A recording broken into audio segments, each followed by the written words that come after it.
কোটা সংস্কার আন্দোলনের সুযোগে রাষ্ট্রীয় সম্পদে অগ্নিসংযোগ ও ভাঙচুর করে নাশকতাকারীরা। ইন্টারনেট সেবা বন্ধ থাকায় নানা ধরনের তথ্য যাচ্ছিল বিদেশি দূতাবাসগুলোর কাছে। পরে রোববার ব্রিফ করে বিদেশিদের পররাষ্ট্রমন্ত্রী জানান, বিএনপি জামায়াত এই নাশকতা চালিয়েছে ছাত্রদের আন্দোলনের উপর ভর করে। এরই ধারাবাহিকতায় বুধবার বাংলাদেশে ৪৯টি দূতাবাসের প্রতিনিধিদের নিয়ে মেট্রো রেল স্টেশন, সেতু ভবন, স্বাস্থ্য অধিদপ্তর ও বাংলাদেশ টেলিভিশনের ধ্বংসযজ্ঞ ঘুরে দেখান পররাষ্ট্রমন্ত্রী।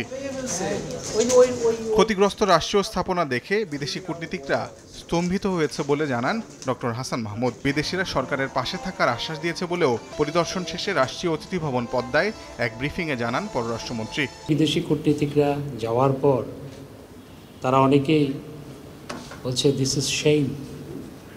অনেকেই আমার কাছে তাদের অনুভূতি প্রকাশ করেছে এবং সবাই বলেছে উই আর উইথ ইউ, আমরা তোমাদের সাথে আছি। এদিকে আন্দোলন দমাতে জাতিসংঘের সরঞ্জাম ব্যবহার করা হচ্ছে বলে যে তথ্য ছড়িয়েছে তার বিরোধিতা করেন পররাষ্ট্রমন্ত্রী।